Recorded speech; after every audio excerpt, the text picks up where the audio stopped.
everybody. I'm Antony, and this... Ashes.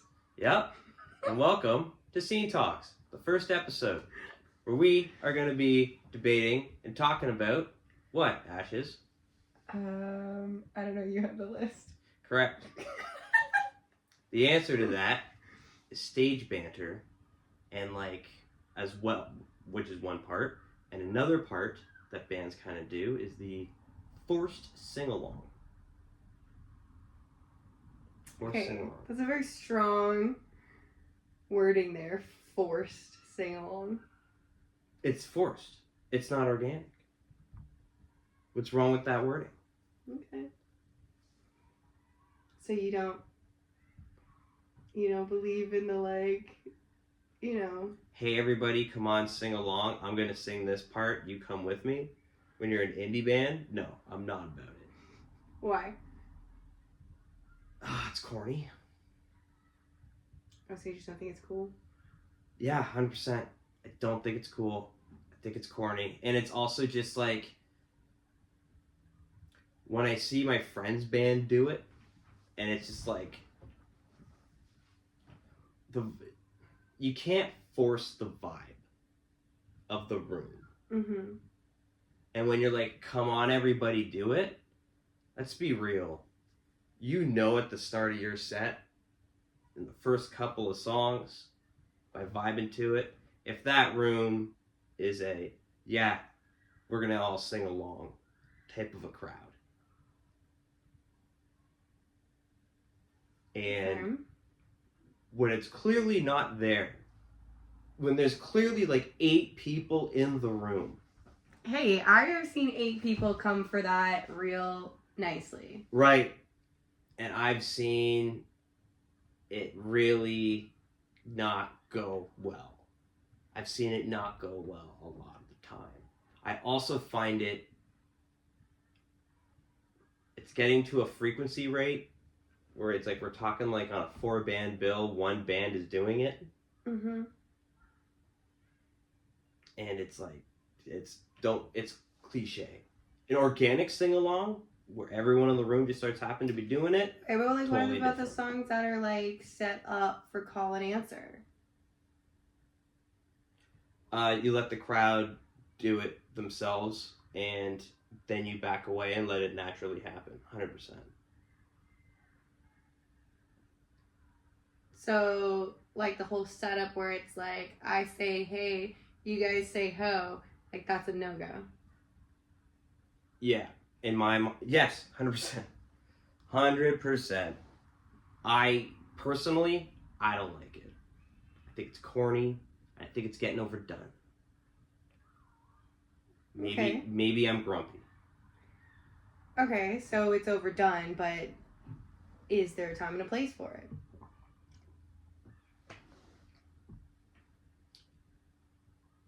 When you know you have the whole room.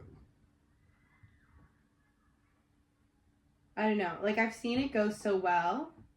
Like, I've seen it tank, for sure. And I think if you're gonna have a call and answer type of song, I think they're great, and I think it is good for crowd morale and stuff like that. But if you don't deliver it properly, or you don't know how to deliver it properly, or the time to shy away from it, like, I understand what you're saying, where it's like it feels forced, and I've definitely been in rooms where it does feel forced because they just keep at it, and they're like, hey, guys, come on, and nobody's biting. But I've also seen bands who have call and answer, portions of their song, and when it's not working, they shy away from it, or they just have the rest of the band do the answer, which I personally think works a little bit better than like trying to force the crowd to do it. Because if the backing band or band, whatever, is doing it as a backup, I think it generates a more organic response. And all I'm saying is the organic response. Just have the backing band do it, and then the people in the crowd are going to naturally do it once they're engulfed in your shit. Sometimes it's nice too when you're so kick-ass and the room is actually just quiet, because there's like that, almost feels like a whole like 2 seconds before anybody starts cheering, and then the whole room like erupts. You know, I just prefer it to be organic. You know, I don't like to be told, okay, everybody, for this one we're gonna ask for your help, and it's like what I hear is, okay, Antony, here is the gun, so you can just call it.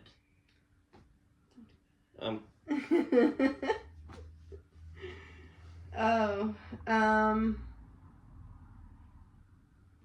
I get it. And like, I will agree that there's like some bands who just don't know how to do it without it seeming very forced.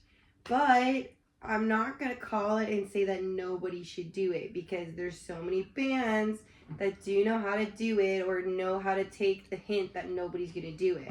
I didn't say, okay, sure. Okay. I will concur. But again, that comes with experience, and that comes from knowing.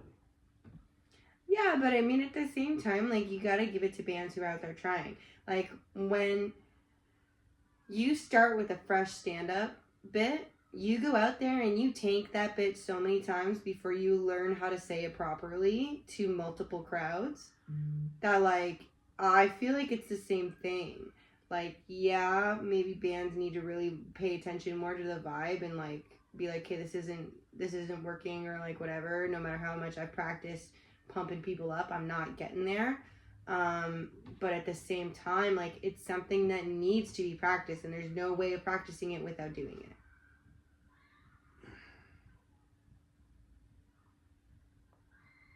Because I do think crowd interaction is a crucial part of being a musician, and you have to learn how to do that in multiple different ways. Like, not just like the call and response, but, like, you know, even just talking to the crowd in between the sets and stuff like that. Right. But before we get to talking in between I'm just saying it's something that needs to be practiced. I don't disagree with that, but I think how you practice that is you go into the space with your mates and you sing it. You have the band backs you up. You know, you just do it that way, and then the people who want to sing will sing, and the people who don't want to sing might just sing, because now they're in it, because you're not forcing people to do it. You're allowing them to express themselves at their own fruition in the party, instead of forcing them to have to participate or feel guilty for being like, I don't really want to participate, but I feel like I have to participate, so now I'm going to participate. Okay, so what do you think is the biggest mistake that new people make when it comes to trying to get the crowd to respond to them vocally through a song? What do I think their biggest mistake is? Like, if there was a band in front of you right now, you know, doing the call and response, and they were flocking up, and you could be like, hey guys, this is what you did wrong, what would you say? I would say do it how you do it in band practice, and if the people are feeling like they want to do it, they'll do it. And how they're going to feel that is if you guys just smash it out together every time.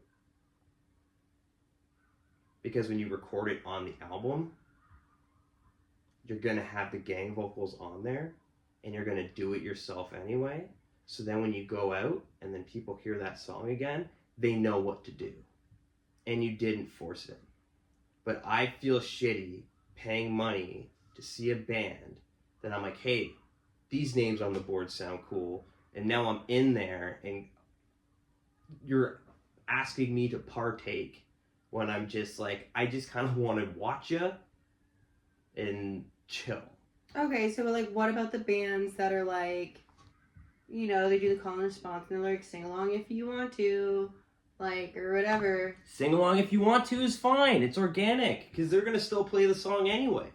They're not going to be relying on anybody else. It's when you're like, okay, we need you guys to do this in order for our experience to work. And it's like, you can't force that type of experience onto people positively. It's got to be organic. You got to want to sing it. Of course, but like it is also the band's like job to create that organic atmosphere. So what are bands doing wrong to create it? And what can they do right to create it? Other than just say, oh, you know, have the band back it up. Like, that's an easy fix, of course. But, like, as the front person being like, hey, this is what we're doing. I'm going to say, hey, you're going to say ho. Now, I've seen that, and then it works out fine. I've seen that, and then they're really pushing it, and it's just embarrassingly awkward to watch. But what is it in their way of setting that up and in their way of like being like, this is what we're gonna do? That's the difference between somebody just being like, this is what we're gonna do, or feeling or making the crowd feel forced.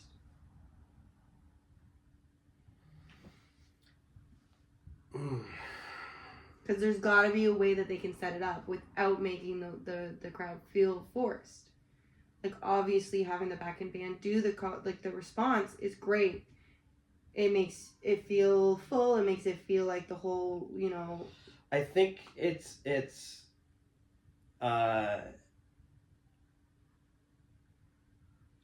think it depends on where the song also is in the set. And I think really it's one of those things where, again, man, to have it organic, like, maybe sometimes you play it and sometimes you don't. And so don't play it first. No, 100% not. 100% not. Nobody knows you. What? No. But again, it comes down to like knowing your room. Like, I wouldn't play if I know I'm playing a fucking stinker of a night. And to your argument, you could be like, you know, fuck it, I'm just gonna go and I'm gonna do whatever. You wouldn't just start ripping out, or maybe you would, because it's comedy, you start ripping out your worst jokes. But I think in music, you wouldn't, you're really trying to kind of win them back all the time, or trying to get painful, and crowd participation is not a way to win back a dull crowd. Forced crowd participation, I should say. It's not a way to win back a crowd that is like on the fence about you. I would say at that point, cut the banter and just pound for pound play your songs. And if you are going to do banter, cut out the regular shit and make it a little more honest. Because they're not absorbing your idea, so you got to hit them in the normal parts.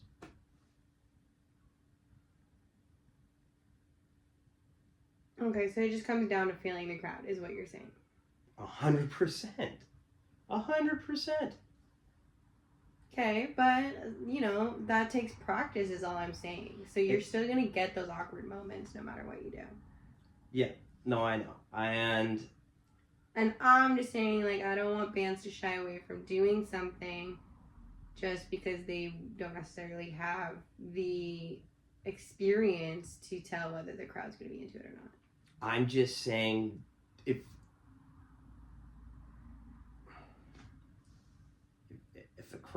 a song's supposed to have a group chant, do it and play your heart out. And then I guarantee you more people are going to be in on that crowd shit. 100%. Because it's organic.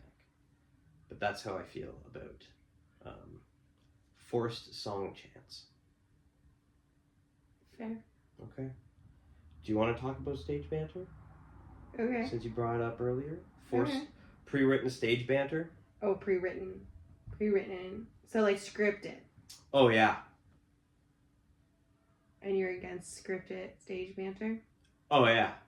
It's disingenuous, man. Every night's different and every crowd's different. Well, yeah, but I mean, okay.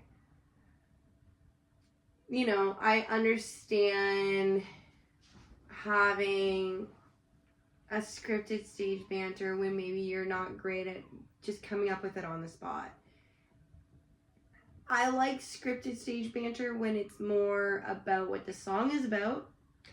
Well, here's the thing: when you're performing a song and it's new and you want to tell a little bit of a story about it, I think it's perfectly fair to like have a couple of points every single time, and then how you say those points organically, whatever else, you're great.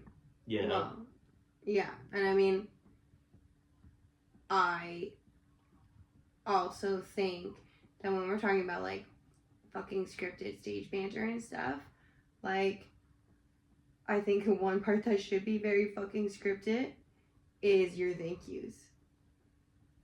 Because a lot of bands I've seen completely forget to thank the other bands. Oh, the roll call of the thank yous? Yeah. Well, that's just fucking etiquette. That's not banter. That's etiquette. It That's is. proper. That's. But how many bands have you seen forget to thank the other bands? The venue, promoter, the sound guy, tip your bartender. How many bands have you seen forget to do that or only do maybe one of those things? I've seen many. So I'm just saying, for shit like that, scripted is okay. Right, but at the same time, it's just like, you can't teach like that fucking level etiquette. You just gotta call them out on it. Like, let's be real. And then it's like, oh, okay. But like, yeah, I'll have things of like, oh yeah, remember to say this, or here's where we take breaks, so we're gonna have to talk in here. I've done that just because, like, when you're playing like a 16-song set, you need a little banter break. But of course, I mean, like, now here's the thing where I think scripted banter is absolutely totally fine is when you have when you have a really solid like gimmick as a band. Okay. Like a Peelander Z or like a Guar, and I'm not saying like there are bands to that level, but there are some bands that have like a fucking gimmicky type show. And like, yeah, you having a script in that is part of the show. Mm-hmm. Because it's encapsulating different, personas and it's otherworldly, but like, if you're just a regular band, floor to the floor, and you have like scripted banter, come on, man, just talk to your people. Well, yeah, but I mean, like, I don't know, like, I've seen people do land recognition scripted. I've seen people do, like the precursor to, like, this song is about this scripted. And, like, maybe not, like, completely scripted, obviously, but you could tell that they put the energy into, like, okay, this is what we're going to talk about right now. Right. But, again, not completely scripted. It's just bullet points, And I've also seen people who did the whole thing that you were talking about before where they read it off. But then after that, it's like, okay, here we go. And all the stuff between all the other songs was not scripted. Especially when the guy's guitar broke. That was not scripted. Yeah. So, again, like, that sort of stuff is different. I'm talking, like, I saw a band who they had, in between all their songs scripted, they had a crowd chanting, "I need you back and forth" type of a thing. And it was overly scripted, and it seemed I just seemed like, what? Like, I couldn't connect to it. It seemed like it was forced and polished. So it created like a barrier of disingenuousness that you couldn't connect. Yeah. Yeah, it was disingenuous. Okay, but it's like, what about the people who, like, they rely on scripting because maybe they've got anxiety or, like, nerves or, like, whatever? What do they do? The band and the people that I know who do that, it's in their tone of voice and how they do it, and it's like the show kind of presentation voice, and they're already so nervous that their in-between banter isn't terrible. Why? Because they don't want to be talking. Mm-hmm. So it's very much like, yes, thank you. You guys excited tonight? Okay. And then usually it's those bands are like, we're going to thank all the bands because I needed to say something on this stage. I'm going to thank the bar staff. I'm going to thank the security. I'm going to thank the door person. I'm going to thank, you know what I mean? Like, Yeah. they're usually that band because they don't want to say anything else are the ones that have like some social anxiety on the mic, at least in my experience. They're also usually one of the nicer bands to work with because they're so goddamn shaken. I mean, fair, but like people deal with social anxiety different ways, so. Yeah, but I just find that if it's scripted, I don't know. It's the same jokes and me as your friend going to see you over and over again with the same scripted show. Yeah, I mean, it's like seeing somebody's like stand-up set that's the exact same every single night. I get it. You know what I mean? And you're already listening to the same songs over and over again. Especially when, like, I mean, let's be real. Especially when it's you, like, hometown friends, bands, and stuff. You're going to hear the same shit over and over again regardless. Yeah, and that's all I'm saying. You know what I don't want to hear is your same fucking scripted jokes, bud. You're better than that. I'm hoping you're better than that. So come up with multiple scripts. Sure. Fuck this one.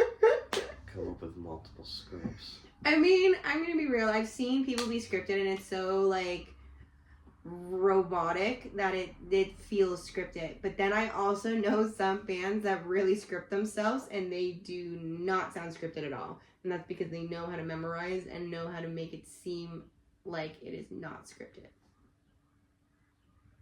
Great. If you can do that, awesome. Otherwise, speak from the heart. Speak to your friends. Speak to your fans. You know, your friends are your fans.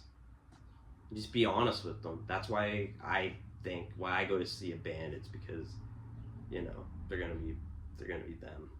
Well, yeah. I mean, I'm not like voting for everybody to be scripted. I'm just saying, like, if you need it, I understand. But try your hardest to not make it seem so robotic. Yeah, or just that over the top, corny stage tone. You know? Anyone watching this knows what the fuck I'm talking about. Some of them are already like, fuck you, Ant. I mean, sometimes that corny shit works if the crowd's into it. I'm just saying it fucking works if the crowd's into it because, like, the dumb shit that I've seen people do when the vibe is right. Right, when the vibe is right, sure. It's just like, you're a new band, new show. Like, it is not a packed room. You know what I mean? Yeah. Why are you putting the stank on? The stank? There's like 20 people here. And I'm not like, and that's not insulting bands being like your own, like, well, you're not good because you're playing in front of 20 people. I'm just saying, if you're playing in front of 20 people, what's going to get you 40 people is getting up on that stage and playing your fucking heart out. You know? And not worrying about messing up between songs because you know when you're going to get them back in your actual songs because you kick ass. That would just give you character. That's all I'm saying. True, but some bands... I believe in stage banter 100%. I love stage banter. I believe in stage banter. I feel like it's the best way to actually even gain following. Because I'm going to be real, sometimes when bands go song for song for song, I am completely disregarding them. And I know that sounds really fucking like whatever, but I'm like, you just like pounded music at me and I know nothing about you. Music speaks for itself. I'm only saying that because I played one show like that. And it was the only time in my career where the bartender afterwards was like, "That was the best thing I've ever seen," and like literally gave us free drinks outside of our drink tickets. And I understand that there's some people who fucking hate stage banter and they just want the song pound for pound. I get it, but the thing is you got to speak to everybody in the crowd. So Maybe don't do banter between every fucking song. Do like 3 songs pound for pound, and then give me some stage banter. That's fine. For sure. And I'm all about the stage banter. I just don't want it written. If I'm on the stage with my guys, you know, I'm gonna talk with them. If I'm on this, you know, I'm gonna talk to people in the crowd. I'm gonna talk to my friends. You know, one of the best things, like one of the coolest things that happened was, I'm on stage. I played Lee's Palace, and it was like before doors. These 2 guys came in, and they're like, "Hey, what time are you on at?" And I'm like, "Oh, Pacific Estate," which was like the bigger band that people were coming in to see in Crowers. So I was playing with. I'm like, "They're on at this time and this time." And he was like, "No, what time are you're in Man Crush, right? What time you guys on at?" I told him. I was like, name drop. Oh fuck. Well, I'm in this band. You can edit it there. You know, like I'm in this band, and they're like, "We want to see you," and I was like, "Oh, okay, cool." Anyway, the cool thing about that story was that like, I think it was like in the middle of the set, and I like look out into the crowd, and I'm just like, there are these 2 guys who I never met now are pint in hand, raising a glass up at me from like the room, and I could see them, and it was like a nice full room, right? But like their lip, like, it was like one of those like, proud of you, man. And I'm like, I don't even know you guys, and this is lovely, you know, and just natural, just hanging out. And then I was just give them a shout out, you know, like make it natural, make it organic. I want to edit that part when I said my band name. I was just busting your balls. Oh, Jesus. Fuck you. I was just pointing out that, you know, you just had to slip your band name in there. I even hesitated when I did for a second because I was like at a ramp and I'm like, whatever, this is going to be a good point. And I don't even think it turned out to be that good of a point. You know? Anyway. I'm just saying, I understand if bands needed to be scripted for a little bit, but I feel like I get it. If you're brand new, you're nervous, you want something to fall back on that you know you're going to be saying, just work on it. And I'm just saying, like, having a couple of written points out of what to say, or like in between your songs before you go in, as in like, you know, this is where I want to thank the bar staff, this is where I want whatever else, don't forget to get the band names, you know what I mean? Like, that stuff, fine. I'm talking like jokes, I'm talking like, here's a repeated onstage story that we do all the time. You know, even jokes between like the members. I've seen that before. Foo Fighters did that. Broke my heart. I saw them here and I was like, oh man, that was like, David, you're a funny fucking guy. And then when I saw them again, they did. And I was like, wait a minute. That was the same joke as before. That even bothered me. Okay, fair, yeah. Like, that's the Foo Fighters. Yeah. You know? Yeah, if you're gonna script something, change it up every fucking time you're in the same area or playing to the same crowd. And if you're gonna script stuff because you're new or nervous, do it, but work on making it more organic. Rely on your scripts less and less. Great. A lot more of a fair breakdown than what I would do. Yeah, that was what eloquently said. Well, I would say things more eloquently than you do. Fuck it. Alright, well, guess that wraps up this one. Yeah. Alright, well, see you next week.